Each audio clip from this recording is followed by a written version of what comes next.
अब आप फेसबुक से पैसे इकट्ठे करके मुआशरे की तामीर और तरक्की और अवाम की फलाह के लिए काम भी कर सकते हैं। ये फेसबुक से पैसे इकट्ठे करके गरीब बच्चियों की शादियां, गरीब खानदानों का इलाज, सफेद पोश लोगों को कारोबार करवाने और उनमें गुज़िश्ता 5 सालों से राशन तकसीम करने वाले नौजवान असद महमूद की कहानी है। सब्सक्राइब करें और बेल दबाएं ताकि कोई खबर रह न जाए। अस्सलामुअलैकुम, बोल न्यूज़ के साथ मैं हूं सैयद अली रज़ा। खिदमत खल्क ईमान का तकाजा है। आज मैं आपकी मुलाकात खिदमत खल्क के जज्बे से सरशार रहीम यार खान के एक ऐसे नौजवान से करवाऊंगा जो गुज़िश्ता 5 सालों से अपनी मदद आपके तहत न सिर्फ गरीब और मुस्तहिक ख़ानदानों तक राशन पहुँचा रहे हैं, बल्कि अगर उनमें से कोई अपना इलाज करवाने से कासिर हो तो ये उनके इलाज का जिम्मा भी अपने सर लेते हैं। ये गुज़िश्ता 5 सालों से कई यतीम बच्चियों की शादियां करवा चुके हैं, कई मुस्तहिक लोगों की मदद कर चुके हैं, उनका हेल्पिंग हैंड बन रहे हैं। और अब जब से कोरोना वायरस की वबा फैली है, गुज़िश्ता कई महीनों से ये रहीम यार खान के मुख्तलिफ गोशों में एक बहुत ज़बरदस्त किस्म का दस्तरखान लगा रहे हैं, जहाँ से गरीब और मुस्तहिक लोग ना सिर्फ पेट भर कर खाना खाते हैं बल्कि अपने घर वालों के लिए वो खाना पैक करा के भी दे जाते हैं। नौजवानों के लिए ये मोटिवेशनल स्टोरी। असद साहब, ये आइडिया कैसे आया कि मैं गुज़िश्ता 5 सालों से कोई ऐसा काम करूं जो किसी की मुआवनत करे, जो किसी के चेहरों के ऊपर खुशी का बायस बने? जी अली भाई, इसमें देखें सबसे पहले तो किरदार होता है आपकी सोच का कि आप क्या सोचते हैं, पॉजिटिव सोचते हैं, नेगेटिव सोचते हैं। कोरोना जब से स्टार्ट हुआ तब से देखा कि हर बंदा, हर तबका बहुत ज़्यादा डिस्टर्ब हुआ है। तो उन दिनों में मैंने सोचा कि मैं कुछ ना कुछ करूँगा, अपने तक जितना हो सका मैं राशन दूँ या मैं किसी को दवाई ले दूँ, जो मैं कर सका मैं करूँगा। तो अल्हम्दुलिल्लाह कोरोना के दिनों में मैंने जो है जो दिहाड़ीदार तबका मुतासर हुआ, जो जिनको मैं जानता था पर्सनली कि बहुत नीडी फैमिलीज़ हैं, उनके लिए राशन के बैग्स बनवाए और जो मैंने उन तक पहुंचाए।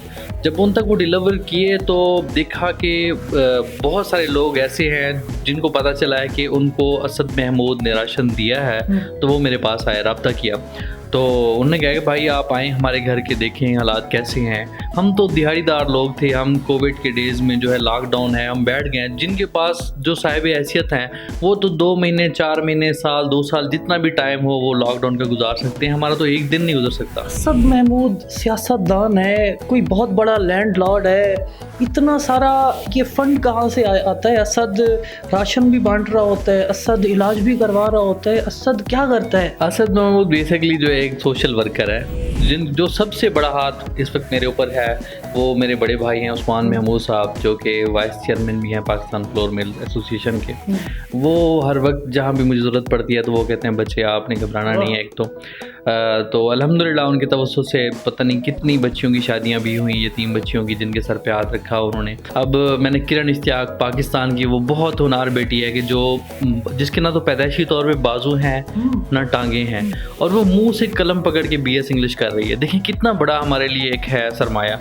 तो मैंने देखा कि उसके लिए मैं क्या कर सकता हूँ। तालीमी हवाले से जितने उसके मसाइल थे, मैंने अल्हम्दुलिल्लाह अल्लाह की मदद से, मैं कुछ नहीं कर सकता अली भाई, मैं किसी जगह नहीं हूँ, सब कुछ अल्लाह ताला करवा रहा है। जब आप मुखलिस होते हैं तो फिर अल्लाह ताला जो है ख़ुद आपका हाथ पकड़ते हैं, सारे काम आपके लिए, सारी मंजिलें आपके लिए खुद ब खुद आसान हो जाती हैं। लोग फिर आपको फंड करते हैं या डायरेक्ट उनको देते हैं? जी, हमारी जो फर्स्ट प्रायोरिटी होती है कि हम सिर्फ उस फैमिली तक पहुँचाने में किरदार अदा करते हैं कि आप खुद जाके करें। सेकेंड ऑप्शन ये होता है उनके पास कि वो अपना कोई बंदा भेज देते हैं हमारे साथ, तो हम उसके साथ करके। थर्ड ऑप्शन, जब अगर उनकी कोई मसरूफियात होती हैं तो वो पूछते हैं कि किस किस चीज़ की ज़रूरत है, हम कहते हैं वो सामान प्रोवाइड कर दें, हम जो है सामान पहुंचा देंगे। और लास्ट जो ऑप्शन है वो ये होता है कि वो सामान जो है उसकी लिस्ट हम उनको प्रोवाइड करते हैं, उतने का सामान आता है, बिल सारे उनको हम सेंड करते हैं। आगे जब हम देते हैं तब भी उसकी पिक्चर्स वगैरह ये वो सारा शेयर करते हैं। कैंपेन चलाने का क्या प्रोसेस होता है? आप कोई ऐड सोशल मीडिया पे लगा देते हैं, क्या क्या करते हैं? फंड रेजिंग कितना आसान है, कितना मुश्किल है? बिल्कुल अली भाई, फंड रेजिंग एक तो ये होता है कि आप एक पोस्ट लगाते हैं या आप एक कैंप लगाते हैं, आप एक इवेंट करवाते हैं और आप कहते हैं नहीं हमारा इदारा है। हमारा इदारा तो कोई नहीं है, हम ओपन कर रहे हैं, तो हम प्रोजेक्ट टू प्रोजेक्ट चलते हैं। हम एक प्रोजेक्ट को सामने रखते हैं, पोस्ट लगाते हैं फेसबुक पे और कि ये बच्ची है, इसकी शादी है, या ये मरीज़ है, इसका ये नुस्खा है, इसका ये इलाज है, इतनी कॉस्ट है, आप मेडिसिन प्रोवाइड कर दें। कोई भी।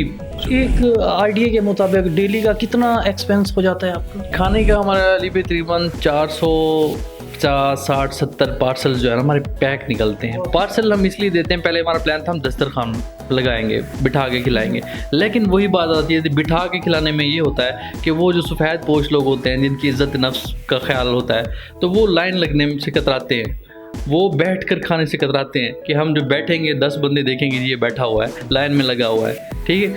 दूसरा ये है कि हम जब पार्सल देते हैं उसको तो वो मास्क लगाया होता है, वो नकाब करके आता है, हेलमेट में होता है, रिक्शे वाला है, वो चुप करके 10 रुपये दे के खाना ले लेता है। हमने चार्जेस 10 रुपये रखे हैं, 10 रुपये भी इसलिए रखे हैं ताकि उनकी इज़्ज़त नफ्स मजरूर ना हो कि हम पैसे दे के चीज़ ले रहे हैं। और बाकायदा हमने कहा हुआ है कि किसी के पास 10 रुपये की भी गुंजाइश नहीं है, वो फ्री ले सकता है। कितने वॉलंटियर्स हैं आपके साथ जो जुड़े हुए हैं? इसमें जो है वॉलंटियर्स काफ़ी सारे दोस्त हैं जो राब्ते में रहते हैं कि हमारी जहाँ ज़रूरत पड़े तो देखते हैं कि जो जिस एक्टिविटीज़ के लिए सूट करता है हमें, हम उसको ऐड कर लेते हैं। अब हमारा दस्तरखान का भी जो ऑप्शन है उसमें भी हमने नीडी ख़वातीन हैं जो ख़वातीन जॉब करना चाहती थी, जॉब के उनके लिए मसले थे, तो हमने सोचा कि उनसे हमने पूछा कि आप कुकिंग कर लेती हैं, किसी से हमने पूछा आप रोटियाँ बना लेती हैं, हमने कहा आ जाए जी बिस्मिल्लाह। हमारा दस्तरखान भी चल रहा है, उनकी भी जॉब्स लगी हुई हैं। दस्तरखान में क्या मेन्यू है आपका? दस्तरखान में ज़्यादातर लोग राइस लाइक करते हैं, लेकिन हम जो है सालन रोटी भी देते हैं उसमें डेली, एक दिन छोड़ के। एक दिन पुलाव होता है, एक दिन फिर सालन होता है, एक दिन पुलाव होता है, इस तरह। और अल्हम्दुलिल्लाह नाश्ता भी देते हैं, दोपहर का खाना भी देते हैं, रात का भी। और ख़ास तौर पे अस्पतालों में जो मरीज़ों के साथ वर्सा आए होते हैं उनके लिए भी खाना भिजवाते हैं ताकि जो मरीज़ है उसकी कैफियत देख के जो है उसके वर्सा जो है वो परेशान होते हैं, उनको खाने पीने की कोई फ़िक्र नहीं होती, उनकी सेहत ख़राब होती है और वहाँ पे वो स्टमक के मसले होते हैं, मसाले वाले खाने। तो हमारी कोशिश होती है अस्पताल में जो मरीज़ों के साथ आते हैं ना उनके वर्सा, उनको एक साफ़ सुथरा और लाइट खाना उनको प्रोवाइड किया जाए ताकि उनका पेट भरे और वो अपने मरीज़ की बेहतर तरीके से देख पाए। फ्यूचर में क्या प्लानिंग है? हम असद महमूद को मुस्तकबिल में क्या क्या करता हुआ, कौन कौन सी अच्छी एक्टिविटीज़ में देख? फ्यूचर का तो कोई पता नहीं है कि कितनी ज़िंदगी है, लेकिन कोशिश यही है कि जितनी एक हो सकेगा अल्लाह की मदद से करूँगा मैं। यानी कि मैं तो कुछ नहीं कर सकता, ना ही मैं इतने जोगा हूँ कि मैं, और जो भी मेरे पास आता है, जो भी आता है ना कि जी मुझे जो है ना एक नलके की ज़रूरत है, मुझे जो राशन की ज़रूरत है, या मुझे जो है दवाई का, यही है फेसबुक के ऊपर पोस्ट लगा दो।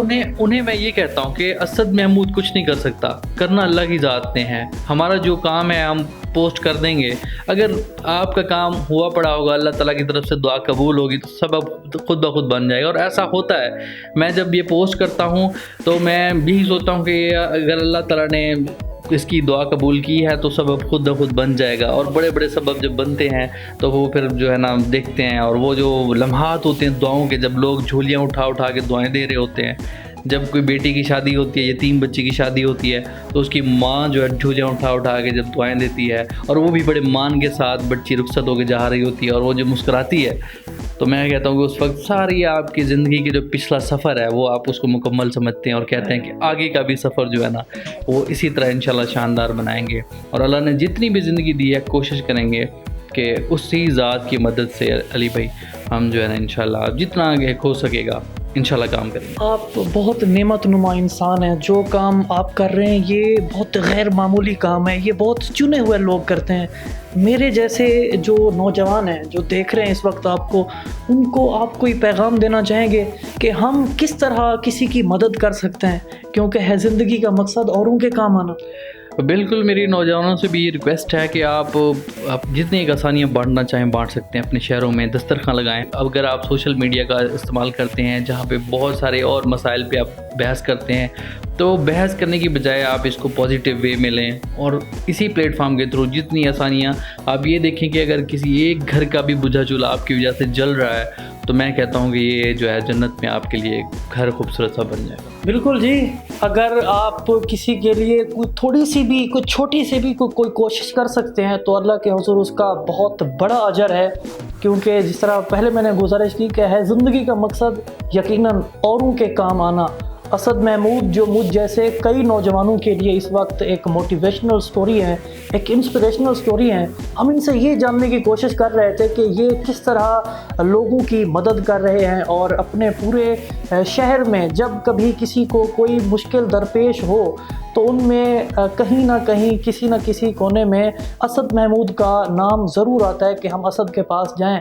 और असद सोशल मीडिया के ऊपर, फेसबुक के ऊपर, व्हाट्सएप के ऊपर पोस्टें लगा के, पोस्टें शेयर करके इसी तरह फंड रेजिंग करके लोगों की हेल्प कर रहे हैं।